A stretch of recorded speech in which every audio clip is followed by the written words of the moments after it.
Here we go.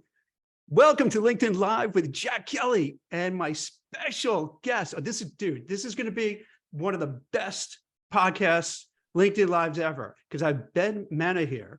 He is a GovCon, government contract recruiter, which is so different than what most recruiters do. So especially given what's going on in the world right now, who better than Ben to give some sense of like what the heck is happening? So Ben, can you tell us, I'll put the ball to you, can you tell what you do and how this works for government contracting and cybersecurity and all this kind of deep state stuff? Wonderful deep state stuff. It's always funny how that's been a thing over the last few years. But my name is Benjamin Mena. Me and my wife, we own Select Source Solutions. Maybe a few people might have seen me around. I'm the host of the Elite Recruiter podcast, where I've actually hosted Jack Kelly himself on the podcast, and we just highlight what recruiters are doing to help win. Another awesome podcast, just like Jack Kelly's live. But yeah, we primarily focus on government contracting. We've been in that space for almost 20 years, a combination of agency life, internal recruiting, and then our own firm. But yeah, it's an interesting space. There's never a dull moment. And it's one of the cool things that you see. It's a space where you do recruiting and you can see those real results on a global level of what you've done. So, but yeah, that's a little bit about me. It's kind of funny being on the other side of the fence. Normally I'm the one asking all the questions. Right. So it's weird now. Well, first of all, I got to get something straight. 20 years, dude, you don't look like you could have been, what, you like 5 when you started, recruiting? What's the deal? You look so young. I'm over 40, so I'll take that as a compliment. Thank you. It is a compliment, yes. All right, so 20 years. So with government contracting, as I understand it, it's so different because you need clearances. You need all sorts of things. You can't just work on a job order. I mean, there's a lot to it, right? Well, it's one of the things. Let me take a few steps back and talk about how the government operates. So the government, once they kind of ask for help, and I use this example all the time. So the Pentagon recently just asked for some help to move the joint warfighter effort over to the cloud. And they're like, hey, people, companies, can you guys help us do all this work? This program is going to be worth $9 billion across 10 years. So what happens is companies put together teams and they put together proposals telling the government, this is exactly how we're going to do it. Here's our pricing structure. Here's the way our team's going to look like. And here's how we're going to be able to set up this program for success. Now, the program that I just used, most of the time, one company wins the program. But due to some politics with a JEDI program, that was another $10 billion program and all this other stuff, the Pentagon made this a multi-award. So, Amazon, Microsoft, and a few others got to play. So what they do is once they win the award, they bring in their own teams, staff everything up, and then service to the government. And this is hundreds of billions of dollars a year, or maybe not hundreds of billions, but billions upon billions upon billions of dollars a year is spent by the federal government solving problems. And those government contractors are the ones that are solving problems. So what we do is we help those government contractors staff up. And it's a different world because there's clearances, there's ins and outs, it's one of the fun things about when you're dealing with a potentially new client, one of the first questions I ask is have you already won this work, or is this in a proposal mode? Because a lot of times when you're proposing that you're going to solve the problem for the government, you have to put a team together. So I've seen many new recruiters trying to mess with the GovCon arena. They're like, hey, I got this contract. They would need it staffed up. They needed this person by next week. And I'm like, did you ask about it if it's fully funded, or is this a proposal? And they go ask that question, come back a proposal. I'm like, you understand that there's 15 other companies putting in proposals too. So the likelihood of you actually making that placement is so low. So you need to figure out another way to I hate to say this, also get paid. And sometimes these proposals can take 6 months to a year, even before they're awarded. But so the person that you're trying to hire now isn't going to be around waiting for 6 months to a year. So it's a completely different beast. And then you throw on security clearances and all sorts of different levels. And a lot of these people try to stay hidden. So they're not hanging out on LinkedIn, hey, I'm looking for the next job. They have a high level security clearance where they're not supposed to be on a lot of these platforms. So it's a fun beast. And if you want a good laugh, me and my wife joke around constantly about leaving, but then we get a call and it's an interesting project or an interesting contract, or, one of the cool things that you like about recruiting within the government contracting space is the team that you're building has an impact on Americans across the globe and the safety of Americans across the globe. So you got to focus on finding the right people. And, I think because of that, we have a passion for the space. So this is wild. So just to unpack it a bit, as opposed to, let's say myself, I would go to, let's say, Goldman Sachs, or they would come to me and say, hey, we have this job. Can you fill it? I'm like, yeah, sure. And we work on it. It's pretty simple. It sounds with your world, what happens is that you have these ginormous contracts, multi-million, billion-dollar contracts for things. And you have the big players bidding on it. But once they get it, they need someone to staff up. So then they go to companies like yourself that know the people, understand the game, know how, and you have to have clearances, I understand, right? So you have to make sure that you can find candidates, which is probably really a big challenge, who have certain clearances so that they can work on this contract, because you don't want to get a spy coming in, right? And then, I mean, if you for a lot of these high level cleared positions, if they don't have the clearance, there is no, you can't submit them. Or how if you how hard is it to get a clearance? Is this something really ridiculously hard, and they scrutinize every aspect of your life? They come to your house, knocking on your door. Is that knocking on your neighbor's doors, knocking on the really? places that you used to work? I mean, it all depends on the level of security clearance that you're talking about. If it's a basic secret clearance, a lot of companies will sponsor that for the person. So a person like Right. myself, I can't individually go get a security clearance. You have to be sponsored by a company or by the government or by the military. Wow. And that's the only way to get it. So it's a fight for everybody that already has these security clearances. So it's a small shrinking pool of people that all us recruiters are fighting over.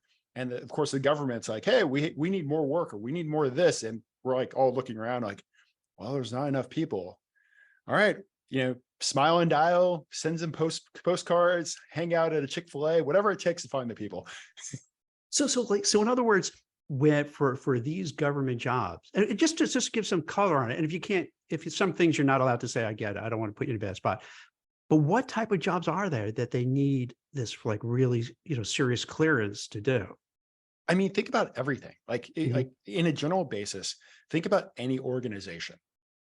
Everything from the admin staff to the programmers to tech support, all those people need those high level clearances on top of the ones doing working on some high level programs. So think of a data scientist that's putting together these large algorithms and large packs of data of intelligence.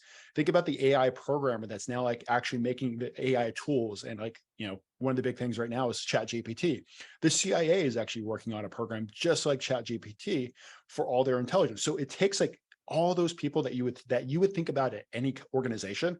It's the same thing, but in the cleared space. But all those people have to have high level clearances. I didn't even think about it, because it makes sense. Even, the lowest level person needs to have the clearance, because they're the ones who could maybe smuggle out some data, some, contracts, some whatever. So your job has to be really tough, because I think, as you mentioned, there's only X amount of people who have this clearance check, or some people probably don't want to go through it because maybe they have some stuff in their closet that they don't want to expose, I mean, or they're a little worried, or they don't want to get involved. They don't want the government in their business. That got to be I think hot, ridiculous. How do you find people then? Post-COVID, Yeah. it got harder post-COVID. And the What? reason why it got harder post-COVID is because all these people, they're not allowed to do this work at their house. A lot of the work that they do, they can't do at the house, but due to the security systems and security protocols and, all this stuff. So they have to go into an office, and most of the time, a SCIF, a secured facility. So all these people during COVID, started looking around, I don't want to work in the office. Amazon and Google are now paying just as much as these cleared positions. So I get to work from home. So we lost a lot of people in the cleared space during this window. But why did office? I mean, can you just get a WeWork office, or has to be a certain kind of office that's very specific? There are specifics on how it's built out, the infrastructure in the building. window stuff. Like you can't bring your phone into a skiff. Like there's like lockers outside. Like you have to leave a lot of times, like leave your like computer and equipment in your car. Like it is like it's such a different level. And a lot of people were just like during COVID, like, why am I doing this? Why am I going to the office when Google's going to pay me X or Amazon's going to pay me a lot of money? Yeah, it used to be like cleared positions used to be like, I used to call it like a full scope poly. The highest level or one of the highest level security clearances is TSSCI, which is a top secret full scope poly. And that typically is working with like the NSA, the CIA, a little bit of the FBI. And you see it at a few other places. But I used to call it Willy Wonka's golden ticket because it is job security if you get one of those. And to get one of those, it can take over 2 years. This is where like they interview your friends, they interview past relationships, they interview the companies that you've worked in. Like my wife, for the longest time, I worked at she helped build a kind of another staffing agency. Would have like individuals come in constantly to do interviews. So they'd pull her into a room. She'd have to spend about 30 minutes to an hour talking about one of the people that she trained because they were going through the clearance process. So your eyes are bugging out. It's because it sounds like recruiting for people who aren't recruiters. They don't realize, they probably think, oh, it's just so easy. You find someone that's it. It's pretty challenging. But now this is like another level. This is kind of, makes it even harder.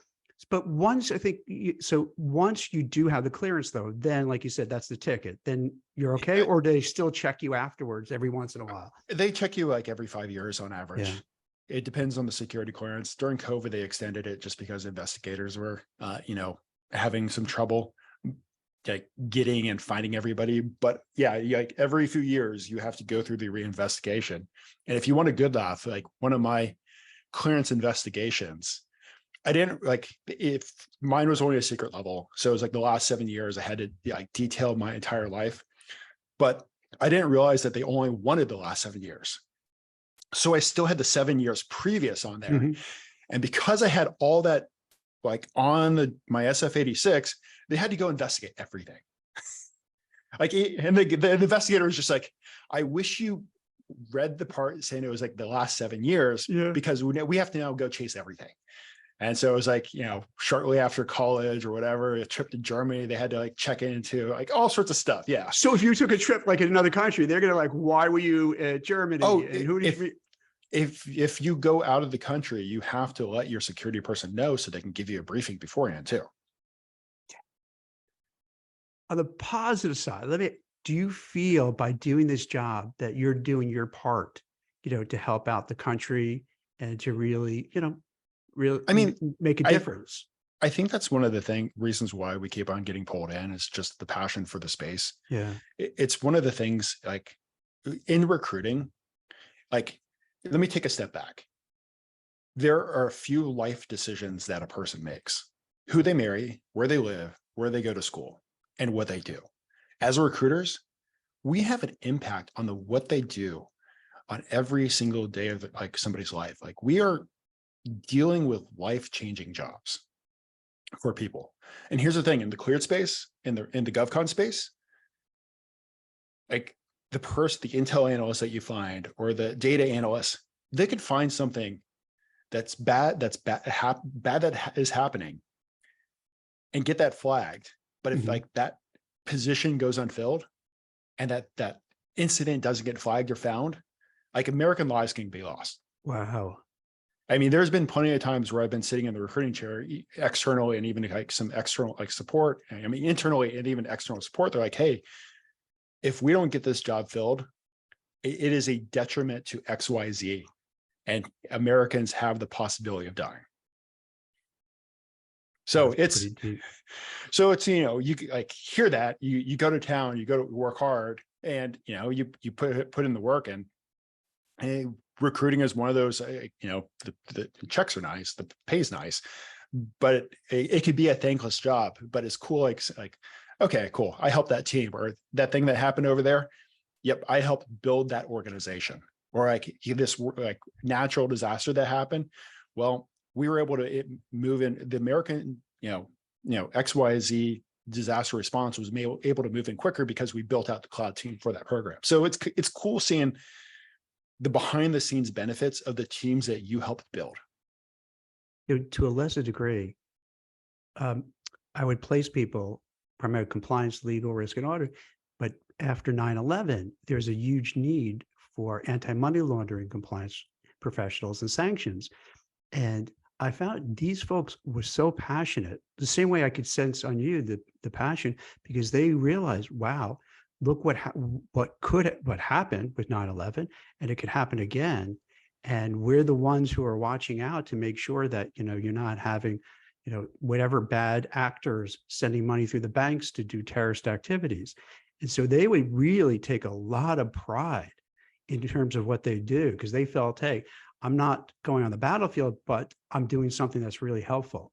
So I could understand where you're coming from, where you feel not only is it a job and you're making a living and making a nice living, but you're really doing something, rewarding, because you're helping people and helping the country.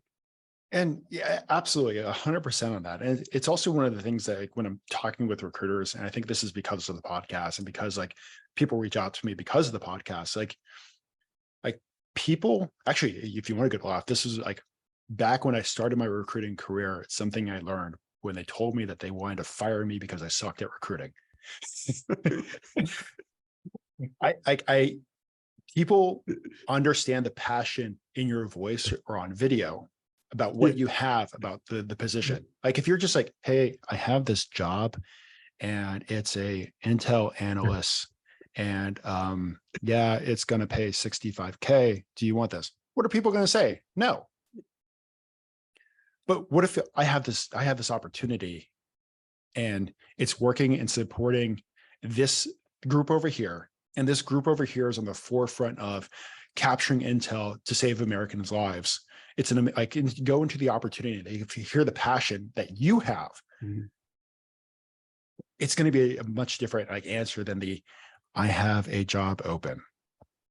Well, let me unpack a couple of things. One, I agree wholeheartedly. The funniest thing to me is always this: when you're recruiting and you have the candidates who just, are yes, no, I do X, and you're like, oh, you gotta give a little bit more. You gotta talk more. You gotta have some energy, because no one wants to hire someone who's just like blah blah blah blah blah. Charlie Brown teacher kind of wah wah wah. You want someone who's like excited and jazzed and really like revved up to go. And if you're not, and it's so unfair, because this happens all the time, Ben. You probably see this. You could have somebody who has less experience, not as great, but because they bring the passion, they bring the motivation, they bring the drive, they're upbeat, they're friendly, they're fun to work with, they'll get the job over the person who has a better resume and more experience, because that person, it's going to be just miserable dealing with this person. Screw it. Let's get the other person. I've seen it so often. And I think what's funny is like the people that have that energy in the space, I don't want to say do a lot better, but yeah, it's in a space where a lot of the candidates can't actually say what you're doing. The resume that you have doesn't really cover what they actually do. So sometimes those little minor things that can definitely make the difference, but with a hiring manager, with a team, or with a program, or with whatever the contract is or customer is. Yeah, I want to talk about your podcast, but before then, I just want to, this might be a little crass, so I want to try to be very discreet and polite. Given what's happening now on the international stage, between what's happening in the Middle East, in Ukraine, does that mean within your space that there's just going to be a lot of activity now? Because who knows what's going to happen? And I'm not a defense expert by any means, but I would imagine if I was like a senior person in the administration, I'd be wanting to get as much armaments and everything. And so is this kind of a time where actually, from you and people, who are working to help out the government, this is going to be a boom time? So I don't know. You would think yes, but at the same time, a lot of the spending has to be pushed by Congress. So it all comes down technically to the congressional budget. So if we can pass a congressional budget that has large defense spending, right. But right now we're kind of stuck on another continuing resolution. So it really depends on coming into November, if we're actually going to pass a congressional budget or not, or is it going to be a continuing resolution with additional spending towards DoD? So, well, so this is another roadblock you got to deal with. So now, in addition to all the other roadblocks, if the government isn't going to kind of say, all right, we're going to have a budget for it, then you're in trouble. If they have a budget, that's good. So that's another headache that most recruiters don't have to deal with to that degree. You know, most recruiters, they hear like, okay, we have headcount reduction or budget, but this is like, depending on the whole government. So one of the things that, like, when you hear about the news about a government shutdown, you always hear about the federal employees. Guess what? At the end of the day, the federal employees almost always get their money back. What's impacted is the hundreds of thousands of government contractors that are literally like the week of a government shutdown are trying to find out if they're a classified essential person and they continue to work, or they're not essential and they have to go home without a paycheck. So many times those companies, those government contracting companies, have to make the decision of, we're not going to pay these people and have a risk of losing them, or we have to go negative into profit margins. Like so many owners that, like, during one of the large government shutdowns talked like, hey, I had to mortgage my house to be able to pay my employees. I took a major line of credit. I'm still paying it back like 2 years later, because I had to make up, because I wanted to keep my people. So in other words, if let's say they don't pass a budget and they're not going to pay for these contractors, then the contractors aren't going to work. They're not going to get paid.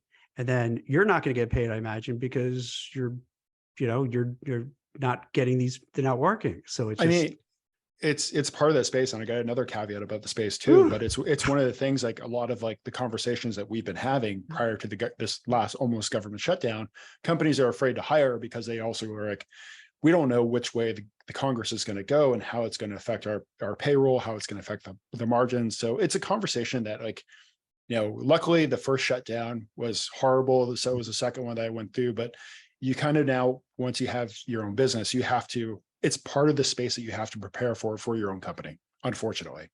If it makes you feel any better, across the board in other sectors too, for white collar, mid-level, it's rough. Oh my gosh. I'm watching people. The tech sector in recruiting, like it's been, excuse my language, it's horrible.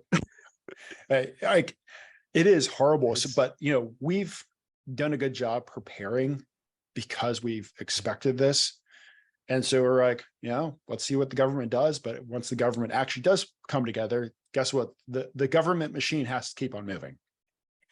And another caveat about government contracting that most people like, you remember I was telling you about how the government asked for help on moving the joint warfighter effort to the cloud, and Google and Amazon where it got selected? Well, most government contracts go up for rebid every 5 years. So like, it will give you a perfect example. Like Lockheed Martin can have this program for like 5 years. They have to rebid to win it again with the government. So while they're coming in and like rebidding, saying that we're doing such an amazing job, other companies are coming in and they're like, hey, we can do a better job than Lockheed Martin. Give us the work. So, we also, one of the things that we do with this business is also help like contract changeovers and all that stuff. Like it's a different beast. And I tell recruiters this all the time, that in the recruiting industry, there are 1,000 ways to skin a cat. There are bunches of different ways to create revenue for yourself. Like you have to go in your niche, figure out what works for you. And man, if you want a good laugh, I had a podcast that went live today of a recruiter in the logistics space who got a $25,000 a month retainer helping a company set up the ATS. So like when you're a recruiter thinking about the things that you're doing, you need to look about how you can service your customers and give the best support, like fill roles, like help them do stuff. Like there's all sorts of different ways that you can create value for your organization or your clients or your customers, that in the end that you could also benefit too. This is wild. Is this anything like, I can't remember the name of the movie, but Jonah Hill was in it, where they made, this bid, they got the contract, they don't know what they're doing. Does that happen too? Like crazy stuff like that? I mean, you would think that the government does a better job, like seeing things, but it's one of the worst things about, I think, the bidding process many times is you like, if you think about this, it sounds perfect. the government, we call it the, lowest, like LPTA. So it's like the lowest price technical something, but like 25 companies will come in and give like their numbers, like exactly how they're going to support the government. And then sometimes the government just picks the lowest price one. And like, which you would make sense, like, hey, it's going to save the taxpayers money. But then this was like years ago. I was internal.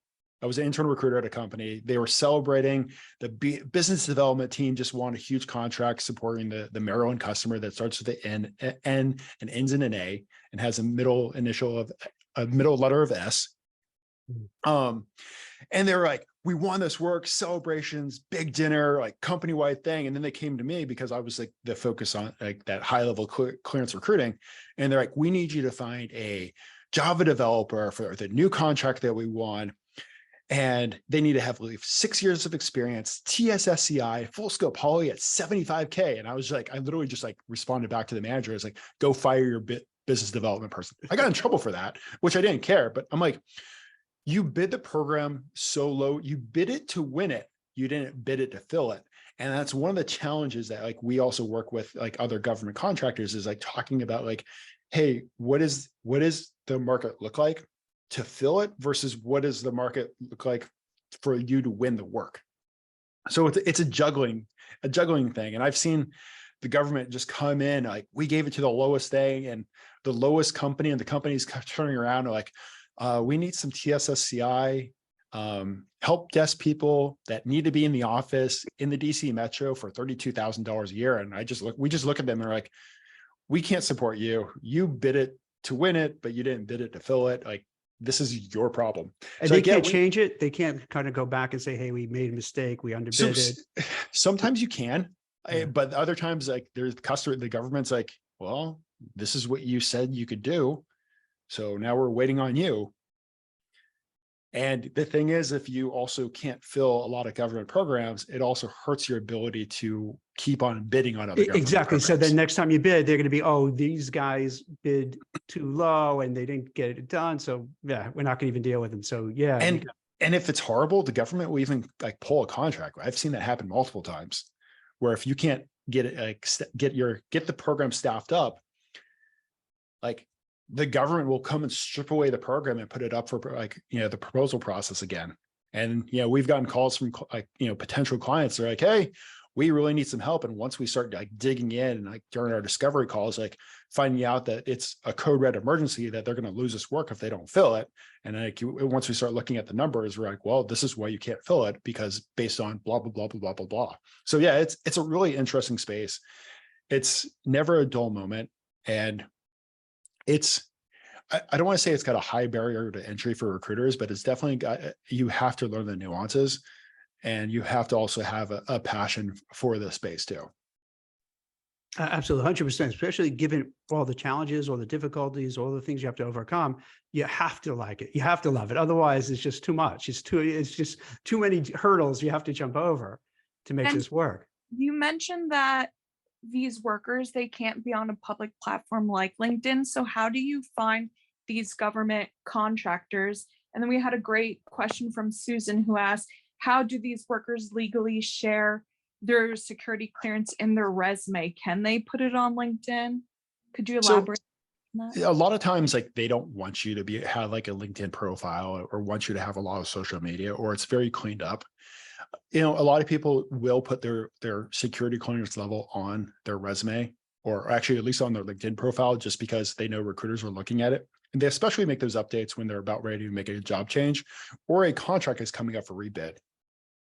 So when it comes to adding a security clearance on their resume, I'd say probably about 75, 80% of the people do. The other ones, you have to kind of just infer what they're doing based on who they're working for, where they're working at, and what they're doing.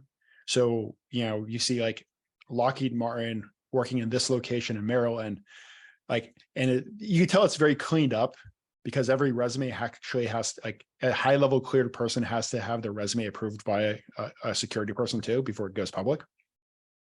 So you can kind of once you've seen the stuff, you can kind of learn what to look for. When it comes to finding people, there's probably I'd say two of the best platforms out there for cleared recruiting. One is Clearance Jobs, which it's a job board, especially for the cleared professional. Yeah, like I'm not a fan of job boards. Job boards, most of the time, are a waste of money, but clearance jobs is one of the best job boards, and they are worth their money. The second one is Seek Out. Seek Out uses a combination of AI and machine learning based on like what people are doing, who they've worked for before, their locations of where they're working, and they're able to capture the people that have like posted cleared stuff on their their LinkedIn profile and other places, but they're also using a lot of AI and ML to infer what level of security clearance they may have based on what they're doing in their background. That's actually another really cool tool. I'm gonna check it out. Yeah, because I've been looking at a lot of these tools. Like it's really interesting. Find them, and there's a bunch now out there that are doing really cool stuff. I mean, there's a thousand tools because a lot of companies realize how cheap it is to get like the basic level data sets, and the power of having a monthly, was it the monthly MMR or whatever, monthly recurring revenue of a data platform. So that's why you see a lot of people play it, but there's like, only a few companies that I think are super solid. I think another one that I've enjoyed recently, it's called Better Leap. They actually have a cleared like section too for cleared candidates, and I had some fun digging through their stuff. So I would say those are like the three of my favorite, outside of networking, outside of the power of your own internal database, because these people like kind of pop up like once every 5 years, like a little gopher that pops up like once every 5 years. So like you want to capture that information and keep it, hold it close in your own database so you can go back and like find that person again. Well, I know you do something also to find people, which is a little bit more fun, which is the podcast. So maybe, so it's not as much hurdles, and that's probably a little bit more enjoyable, but could you share a little bit about, your podcast? You get great numbers, you have awesome guests. I tagged a lot of people on it because I was so, it's like, wow, because I was looking through all the different podcasts and like, wow, you have such a diverse slate of people who are on your show. So how do you use the podcast to get noticed, to get candidates, now, ordinarily I would say from companies, but you would want to get noticed also, I guess, by the government, right? So I'm not really personally chasing the government. So we've made that decision to not be a government contractor and only support government contractors. We like to go overseas and enjoy our travel and, shut it down when we want to shut it down. You can't do that if you had a government contracting company.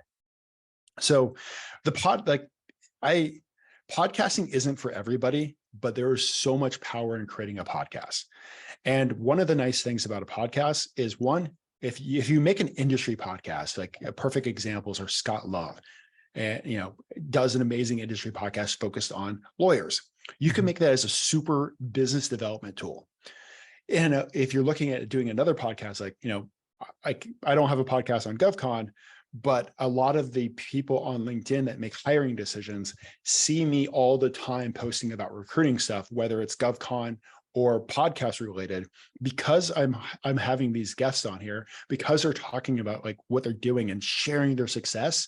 The cool thing is like the podcast, I'm shining my entire light like on these awesome guests, questions lined up, conversations great, but because I'm shining light on them, it's automatic light shining back on me. So as the hiring managers and the company leaders, or every time they pop up on LinkedIn, which isn't as much as most of us recruiters, they see me like every single day in their feed. Every time they pop up, I'm in their feed because people within the industry are clicking, liking, and all that stuff. So when I make that call or when I talk to that organization, there are many times they already know who I am, even though I actually don't know who they are, because it's like a cold message or a cold call. So like, oh yeah, Benjamin. Okay. Yeah. I've seen your stuff.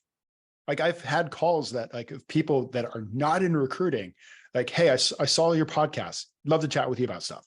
So what the podcasting has done, and I didn't realize this for a long time, is having a podcast can create a bit of authority in a space that you didn't have before. Without a doubt, 100%. It's so interesting. What you pointed out is that, I write for Forbes. I post pretty much every day because I'm like one of those people, maybe I'm on the spectrum where if I do things, I have to kind of do it. You know what I mean? It's like, all right, I gotta work out, I gotta write, I gotta do this. And I just keep, really super focused on it. And so many people would react to me as if they know me because they see, whether, I have this kind of the LinkedIn Live that I turn into a podcast, or the Blind Ambition podcast, the writing, so that people feel like, oh, I know him. And it's the weirdest thing because for recruiting, you have this barrier a lot of times where, a company or the job seeker is skeptical. Who's this recruiter? Who's this Jack Kelly? Who's this Mena? I don't know. I don't trust these recruiters.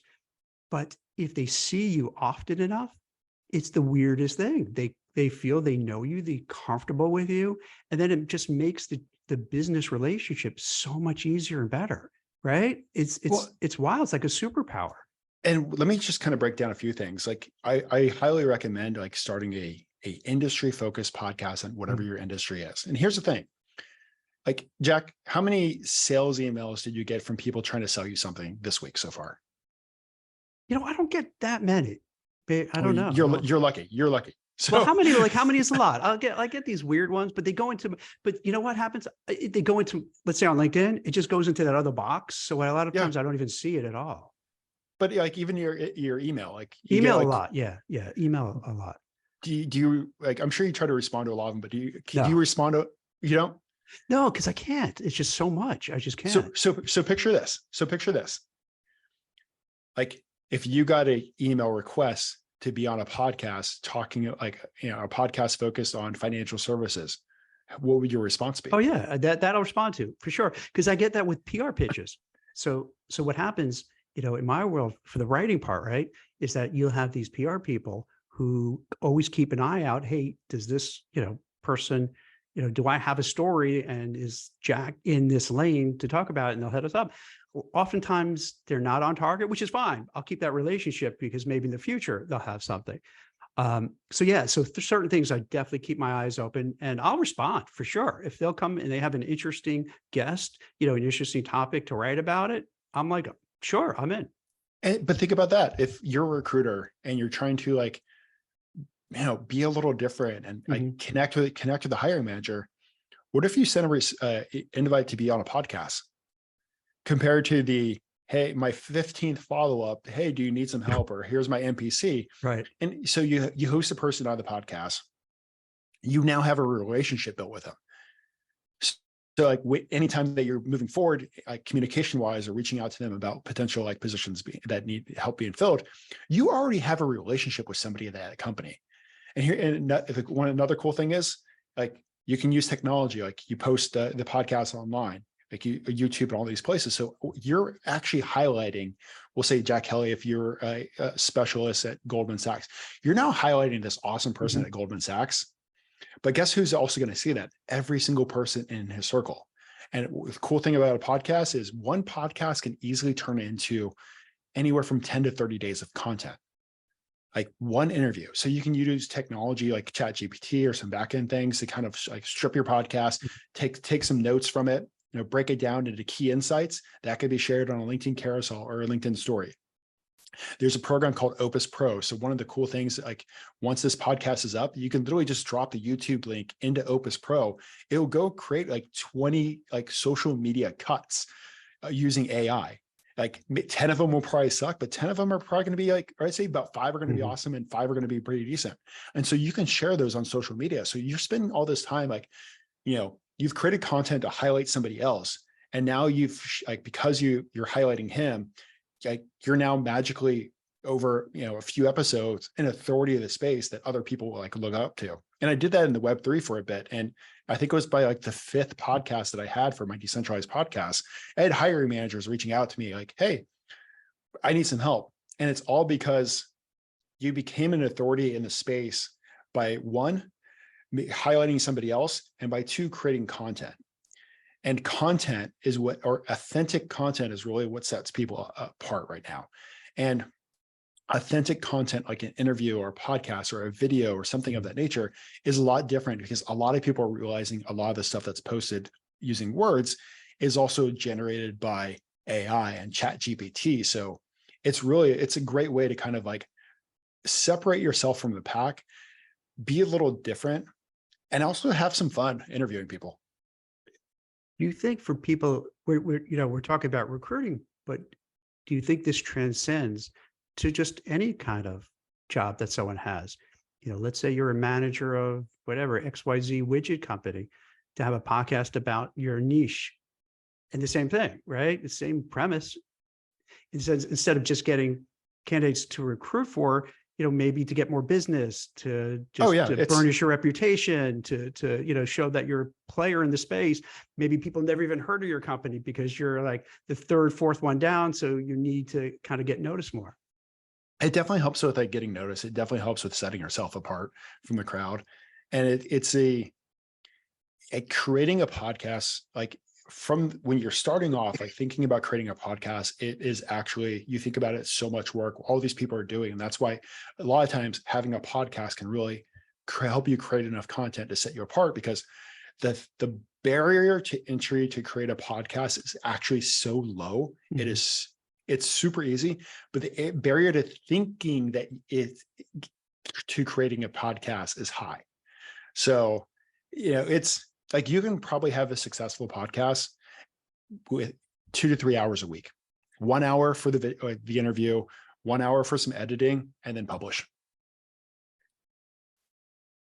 Yeah, it is. I hate to say it because I, do a couple of podcasts, and it is pretty, once you're started rolling, it is pretty streamlined. It's, it's like anything else in life. Now you know what to do, how to set it up, and you kind of get your vibe. And then it just almost, I don't want to say it's on autopilot, because, you're doing a lot of, you're doing work, but you just go with it. Like for this conversation, I did some, homework. I know you from the past, from speaking a little bit and seeing your postings. So just having this like organic conversation, and like, I think people who are watching now can appreciate it. This is not scripted. This is not like, so my next question, Ben, is this, it's more of just chatting and having the conversation, which to me is the best way to do it, because it's much more fun than just being very rigid and, doing gotcha questions and things like this. Because I think the people who, watch and listen to it, they're like, oh, all right, these are two regular guys and they have a lot to offer. This is fantastic. And it definitely, it's like, and it's your first few podcast interviews, like, aren't going to be like as flow. Like it's something that you learn over time, but it's just, it's a great way to open up some doors. It's a great way to build relationships with people that you one, want to build relationships with, and two, it's just such an easy way to cut through the noise when it comes to like an invite. How many emails have you sent that have not gotten responded to? What if you could like spend a few hours setting up a podcast and create the relationship that way?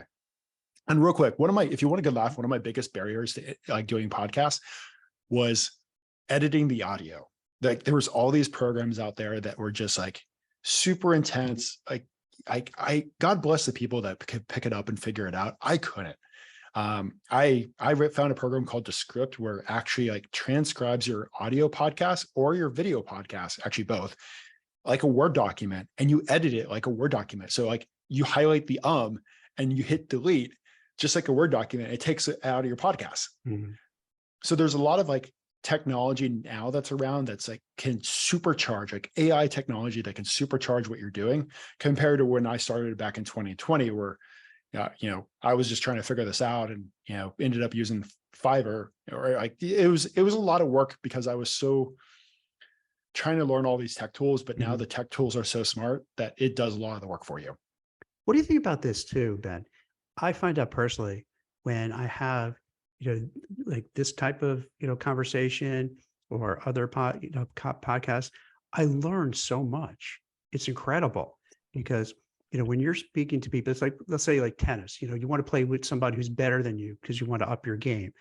So what I find out by speaking to like these CEOs, these executives, I learned so it's incredible. It's almost like I'm getting an MBA, in business by just hearing their stories, their career arcs, and you could take a lot of lessons away, which is tremendous. because now you're like, wow, I didn't know this. And it compounds because you keep learning, but then also you keep meeting new people that could leverage it. So it's this self-fulfilling prophecy where you're learning, you're growing. And then the more you do it, the more interested you are. And then the more people see you doing it, then they're saying, hey, I want to be on your podcast, or I want to talk to you, right? So it's a virtuous, positive, spiral. And it's, yeah, no, it's one of the coolest things is like, when I go back and do the editing, I spend an hour doing editing of the podcast, and like, the notes that I'm taking, I'm like, oh man, that was such a great conversation. I can't believe like he highlighted that, or I didn't think about that, or man, talk about a story arc of like what that person went through while building their company. Okay, cool. Guess what? If that person could do it, I could do it too. So it's really cool, just the conversations that you have and the amount of lessons that you learn while doing these interviews. It's way better. Like some of these lessons that you learn are way better than like what you get in a book or watching a course or something of that nature. Yeah. It's just, you're out there, you're asking the questions that you're curious about too. But I always think about the listeners, like where the listeners are at. And that's like, I have a lot of questions built on that. But even then, like the questions I have, like I just ask and I'm like, all right, man, like what's this? What's that? Like you were asking about GovCon, like how it worked. In my world, that's normal, but outside my world, that's what? I do it outside. I do it all the time. I have no shame in asking questions that I don't know about because I want to learn. So I don't mind asking what might seem like a dumb question because then you know it. Because if you don't ask, you're not going to know it. So it doesn't bother me one iota. Do you feel, let me ask you this, with respect to, let's say, TikTok or just writing, is that as good? I'm taking it for you personally. That's not as interesting as doing the podcast, but for other people, if they maybe aren't keen on starting a podcast, would you suggest maybe try TikTok or other things to do the same kind of thing, just to get your name out there and to offer value? Like I've been like on the fence about TikTok. Like, okay. I know there's a lot of there's a lot of really good creators, and the key is like finding the really good creators and kind of emulating what they're doing. But it's, just getting to the creators, like you have to get a lot past those like TikTok dances and like, I guess the NPC people, like, whatever she does and just like says stuff and makes like $7,000 a day. Also, like one of the things on TikTok is just like understanding that almost everybody's trying to sell you something too, but it's just, it's finding the good creators. And I just haven't really spent that amount of time. I think it's also because of the space that we're in, like our customer base isn't really there. Yeah. But like, you don't have to start a podcast, like start writing, like make 2 good LinkedIn posts per week. Even if nobody likes it, nobody clicks on it, get in the habit of creating content. The goal is to create more than you consume. And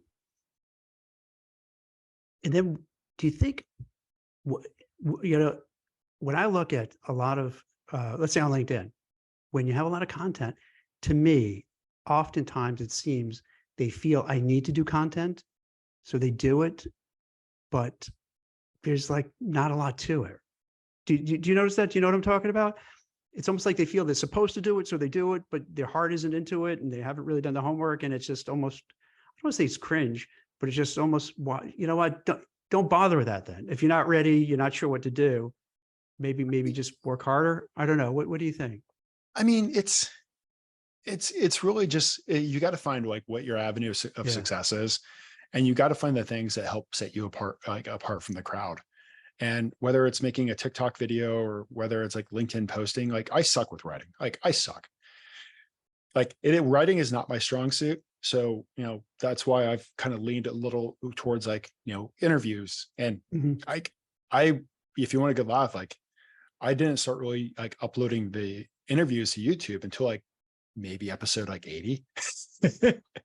Now, what was that? Because you weren't sure how it was, so you're just taking your time. You little like worried how people can appreciate it. Well, I also like I've never really spent that much time on YouTube, which fault of my own. I also like was afraid of video editing. Like I didn't know how to learn that and that kind of stuff. But I figured out how to do like an audio podcast. I figured out how to edit it. I figured out how to publish it. And, you never know where people like will find you too. Like it's the weirdest thing. Like you post your podcast on LinkedIn, I get like one like it's crazy. I'll get like one person to like it and it's like, all right, cool. That's it. And then I hop online and look at the stats and I'm like, oh, over 10,000 downloads this month. That's kind of cool. It's great. That's awesome. So you never know where it's going to go, and you need to figure out like your like way to set yourself apart. And, for a lot of people, like it's just going back to work, like the conversations that you have on the phone, the relationships that you build, like how can you set yourself apart? And it's whatever that you're the best at, go harder on that. But also, one of the things that I've learned, probably because of all the interviews, that a lot of these like high level billers in the recruiting space, yes, they're on the phone a lot, but they've also created like this ecosystem, whether they're talking at conferences, whether they're interacting at conferences, whether they're doing stuff. And they've created this content ecosystem that they realize they haven't really created, that's helped set themselves apart and help like propel their business. So, and one more thing about like content a lot of the time is evergreen. Mm-hmm. You never know when somebody's going to listen to this podcast. You never know when somebody's going to like watch that video. So you're creating this evergreen platform and this foundation of, and let me take a step back. There are two ways to do business, in my opinion. Hunt, where you actively go, make those calls, send those emails, chase down the business, dig into the relationships. And then you have farming, where you're planting those seeds for tomorrow. And that's what content is, whether the stories, the articles that you write, the podcasts that you have, that all is, you're planting seeds that might come up a year from now. You're planting seeds that might come up, weeks from now, maybe even 2 years from now. Like, weird thing. Like, I have a LinkedIn article that I posted 3 years ago that still brings in leads to this day. Mm. It makes sense. You have to, it's almost like what you're saying in part is you have to put yourself out there. You have to find what you're good at. Now, you feel very comfortable in terms of having conversations via a podcast, and you're fluid, you're comfortable, you're in your zone. So that's perfect. For other people, they may have to find different ways. It could be maybe someone wants to be a TikTok influencer. Maybe somebody's a good writer. Maybe somebody, whatever it may be. So it's really finding what you're good at and then just run with it, and to try to get notes. And I like what you're saying about the evergreens, because it's true. Because if you write about certain things, how to negotiate salary, how to do an elevator pitch, how to network, those are going to be enduring. So like people always kind of check it out and look when they're like, how do I do this? And they see Ben has a whole podcast on this. So it helps out tremendously. But let me, I wonder, for people who are watching this now or kind of watching it later, do you think for, let's say, job seekers, because it's tough for white collar professionals, in my opinion, what I'm seeing, we talked about this a little before, it's really tough. And, it's hard to find a job. People, they're hurting their self-esteem and their self-confidence because like, what the heck is going on? Like today, I just saw on Twitter, someone posted about, hey, what's going on? I can't find a job. And it had to be at least 100+ responses, everybody saying the same thing. And so for job seekers, would you suggest maybe they should either have a podcast and maybe talk about their experiences and being authentic and raw, like here's what I'm going through, and that maybe other job seekers could learn lessons from them, and then maybe a hiring manager may check it out and say, wait, this person sounds great, I want to talk to this person. Is that crazy? Or do you think maybe, I think like if you're in the middle of a long job search, I think a podcast could be too much work. But one of the things that I think you could do is create like positive content on different social medias, platforms, about the stuff that you've mastered, the accomplishments that you've had, the stuff that you've learned, and sharing stuff. And then start interacting with some of the hiring managers within the space. So I think one of the things that, because technology has made it so easy to apply for jobs, that you think you're doing work when you just are clicking the apply button. But the problem is you're clicking the apply button, and so is 900 other people for the same job. And there are many, like, of course, talent and acquisition teams have gotten cut over the last few years. So, recruiters have been impacted the most. So if a company got rid of a lot of the recruiters, they're not going through every single applicant most often. So you need to find a way to connect with the hiring managers, the ones that are the decision makers. I guess apply to the job, but don't just like apply and pray. There's a lot more work in 2023 and 2024 that you need to do. That's hard. That takes time to land the job, because it is rough out there. And I think because technology has made it so easy to apply, it's also made it harder for many recruiters to go through everybody. And then the problem also is, you have 900 applicants, you have 100 good ones. The hiring manager isn't going to look at 100 people. They're only going to look at like 5 and make a decision from there. Yeah, that's what makes it so tough. Like I'll take a little sidestep. A few months back when crypto was really hot and remote was hot, I would put in, let's say, a chief compliance officer, general counsel role, crypto, remote, easy 1,000+ resumes. But then when you go through it, no exaggeration, maybe 4 are okay, and not even great, okay, and then maybe 2 are so it mucks up the whole work, because there's no way I could really analyze 1,000+ and just one job posting. And what happens, and then job seekers understandably get upset, like, why does no one get back? And then it's impossible to get back. So we get this weird broken system that just makes everybody irritable and unhappy and and miserable. And these are people that their rents on the line, their mortgages are on the line. Of course they're going to be upset. And then it's one of the toughest things that I've seen within the talent acquisition space this year is just how TA went from the most amazing thing, we need everybody, to like, we don't need any recruiters. And I know some of the best recruiters that I know got laid off. Like these are like some of the best that like staffed up these entire companies. And like, I was watching them hit walls. And, one of the biggest things that they've like, that I've seen a lot of them do is just lean into the relationships that they had. Like lean into, and that goes into like many of them, the past few years of creating a brand, creating content for themselves that they were able to lean on in those tough times based on all the social capital that they've built over the last few years. But a lot of times, like people, when they're in the job search, that's when they start building that social capital, or at least that's when they try to start building that social capital. And that bank isn't full. Like you haven't put enough deposits in to be able to make that withdrawal out. What would you say? So we talked about the candidates. What about the recruiters? Because I've seen the same thing. There's, I'm in a lot of these Facebook recruiter groups, and you could feel the pain and the anguish and the worry and the concern. What could they do? But then, by the same token, it doesn't just have to be recruiters, other people. Do you have any suggestions, like what they could do to say, how do I get back to work, or at least try to do something? I would say like this is something I did a while back, and somebody reminded me of it online when they posted about it. So like you have to really set yourself apart from the crowd, and a lot of people are just applying. And I remember when I've actually hired recruiters before, I'd have a job posting, I'd get like so many applicants, but this is going to sound funny. Maybe one person would reach out to me. Mm-hmm. Like, hey, I saw that you have an opening on LinkedIn. Love to connect with you and chat with you. Like one person out of so many. I'm like, you got to put your recruiting hat on. You have to like go like do the hunting. And I think a lot of like your recruiters during this, like the crazy times, may have gotten a little too reliant on just waiting for applicants. So if you're a recruiter looking for a job right now, this is going to require a lot of work, but there's a lot of tech tools that you can actually use to make this like your recruiting tools that you can use, but you probably have to pay for to make your job easy. But like, don't be afraid to like, one, connect with the hiring manager, connect with a manager at that company, and build a sourcing list. Like I did this a few years ago to kind of like when we were just kind of starting our organization and like trying to like break into some doors.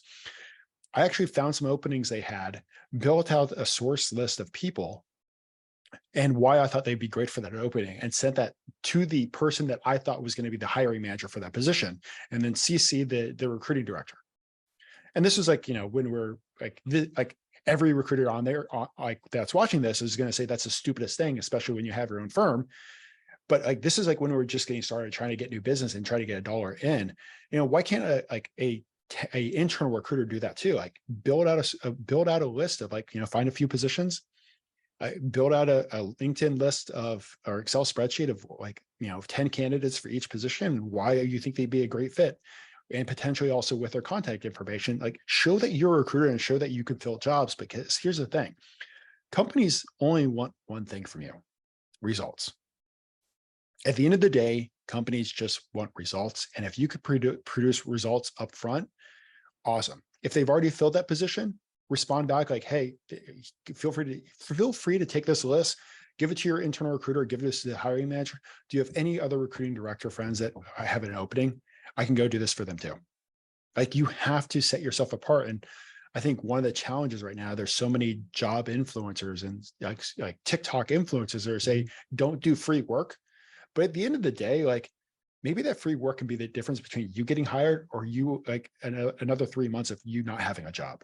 Like, if I was in the job hunt right now, I would be doing that day in and day out, creating like success for a potential company that I was looking at trying to get hired for.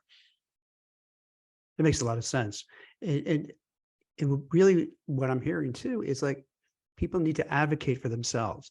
Yes, you could hit the easy apply button, for a job, posting, but you really have to go that extra step. You can't just, spray and pray. You have to do whatever it takes to get noticed, to get in front of the right people, make it happen. I mean, like, that's even like what we do. Like, think about this. That's what we do as recruiters. Like, how many for these certain like high level individuals that we're all chasing down, like some of them I know are getting like 20, 30 messages a day from recruiters. How do you set yourself apart? And you have to do that even when you're looking for a job. Like, how can you set yourself apart? And unfortunately, it's not always a cover letter. It's not just always your resume. It's how do you break out of the noise of all the other applicants? How can you do something different? And like, we've all seen like the funny things of like sending a coffee mug or FedExing a coffee mug like with a resume. Like, at what point in time do you realize that you got to do something different than just hitting the easy apply all day in and day out? Absolutely. Hey, this might not be a fair question because I know you don't have a crystal ball, but you're still in the DC general area, right? Yeah. What do you sense for the economy? Do you feel, because you're kind of the epicenter, Washington, with what's going on, do you have a feeling we're going to be kind of in this weird, rocky economic space for a while, or you think there's, things will turn around for the better? You have any sense? So that's a loaded question. One, I got a degree in economics, so I'm always like, digging into the financial reports on the economy and that kind of stuff. I think I'd say prepare for a recession, but also like hope that we don't have one. I think we're on the edge of like, and one of the, I think we're on the edge of potentially seeing a recession in 2024. I hope we don't. I hope we actually do hit that Goldilocks landing. But with what's happening in the Middle East, what's happening with oil prices, what's happening across the board with interest rates, like the Federal Reserve said they are trying to increase unemployment.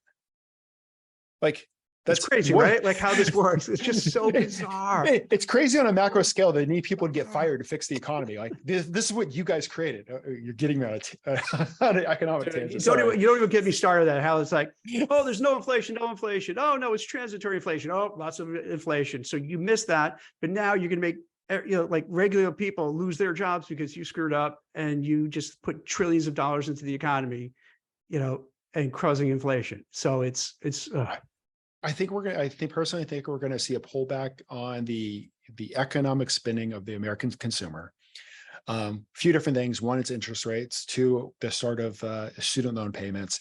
And, on top of that, the level of debt are now like personal consumer debt. It's now at a record level. So I think we're going to see a pullback on that. The economic data is going to see some stuff. Oil prices potentially are going to go up. And because of that, what most companies do is to save their stock prices, they start laying people off. So that also hurts the economic impact. You were going like me, and then they're gonna like want to hire them back by the thousands shortly after. But yeah, like we're gonna go into a bit of a cycle where I am not happy with where it's gonna go. So if you're listening to this podcast, I would say prepare for a recession. But in the meantime, do whatever it takes to set yourself apart as a candidate, do whatever it takes to set yourself apart as a company. There are people that win during recessions. And if you have to change the industries or find ways I think one of the toughest things that we do as recruiters is like our identity is attached to the industry that we're in. And if that, industry is, I hate to say this, like going down the tanks for a year, it's worth it changing your identity to something else and relearning some skills and going a little bit of a different direction, or like niche down in a different direction in the industry. So, give you an example, like things that are hot a year from now are not hot now, but there's things that are hot now that weren't hot a year from now. Like because of the recruiting podcasts and some of the recruiting groups that I'm in, I am seeing people have record years, record months in business, like making more money now than they've made before. So like figure out what they're doing. How can you emulate some of the things that they're doing? How can you chase some of the different things? And like, you have to make a shift. Maybe sometimes like beating your head against focusing on one thing, maybe you need to shift and kind of pivot a little bit to go a little bit of a different direction so that way you can take care of your family. I think that's really wise advice, because I think too often, and I'm guilty of it myself, sometimes, you keep knocking your head against the wall, and then you got to come to a period of time where you're like, well, this is not working. you got to figure something else out. And, you're comparing to what you were doing before, like you were amazing, and say, but if I do something else, I'm going to have to start all over. And that sucks. But then that's how it works, so sometimes you just have to make that pivot and then start again. It's figuring out how to pivot with the foundation that you already have. Exactly. Because you already built it. So, let's say well, we're doing recruiting, but other people have their own, skills and what they do for a living. And so a lot of it transfers over. So, right, you're not starting from really scratch, because all that learning for the last 5, 10, 20, 30 years could transfer over. It's just starting, changing the way you're doing it, which sometimes is kind of good, because it's a relief to say, this is fresh. It's not the same thing again and again and again, different people, different kind of stuff, different companies. And it gives you kind of a new lease on life. So that's kind of a benefit. And, one of the things to think about, like, think of this as like the next chapter. Think of this as Jack 2.0 or Benjamin 2.0. Like it's going to take time. You might not start exactly where you were in XYZ, but guess what? You now have the foundational principles to build faster. This is great, man. I love it. So we've covered a lot of territory. I think we've helped a lot of people. In terms of the people who are looking to get on your radar, how can they find you? Is it through LinkedIn, X, Twitter? What's the best way people could find you? Instagram is probably one of the places where I'm most active. Oh, really? Instagram. Okay. LinkedIn, you feel free to send me a LinkedIn request. If you want to listen to some amazing interviews with some amazing people, the Elite Recruiter podcast. And is it eliterecruiterpodcast.com? Do you have kind of eliterecruiter.com? Go right to there and you could get. How many do you have? You have a lot, like 100. How many do you have going on? How many did you do already? Just hop on Spotify or just hop on Apple Podcasts and look for the Elite Recruiter podcast. But just published the 104th episode today. See, that's a huge accomplishment, because looking at, I don't know if you've done this, if you look at podcast statistics, the vast majority, you have like 1, 2, 3, stop. It's like to go to 104. I would imagine that's probably the one. I bet you, without even looking, I bet you that's like at least 5%, if not the top 1% of lasting through it. Because most people give up on it. If you want to get laugh, like I don't really know podcast industry statistics. Like I just started it as a dumb idea, and I was like, you know what, I'm going to do 50, and then when I got to 50, I'm like, I'll commit to doing 100, and then I got to I was like, when I get to 100, maybe I'll figure out what I want to do with the podcast, because it's really been like a fun thing for me. And, it's really cool, like finding things within your industry that you're passionate about, and like really just helping tell stories and helping share stuff. Like really, like it was really just put together to help try to level up the entire recruiting community and just share what great recruiters are doing. So that way other people can, like, it can help them with their own success. Well, that's fantastic. Anything I didn't ask you that you'd like to share with the audience? I know we covered a lot, so but anything maybe I missed I out? think we were talking about this beforehand, but one of the fun things about the cleared recruiting space, and Yeah. this is when I was an internal recruiter, like something can hit your inbox like that it's not supposed to. So I went to lunch and came back from lunch, and all of a sudden I get to my desk and there's like a security team waiting for me at my desk, and I'm just like, just running through my head, like, what did I do? Like, oh my God, like, am I getting arrested? What Oh the hell is no. happening? Coming to find out, somebody used a alias that's supposed to just stay on one side of the house, but they used it in an email to me and it got flagged. So they had to come collect my equipment to clean it out. Damn. Yeah. That's crazy. Like, were you freaking out? Like, oh my God, are you worried? Like, Well, oh, they can see all my porn. They can see like, it was a work computer. So like, I don't, none of that, definitely. But yeah, like I wasn't concerned. It was just mostly like, oh, like I'm a recruiter. I keep track of like everything going on through my inbox. And now they're having to come like clean my inbox out. I'm like, well, I'm not going to know what's happening half the time.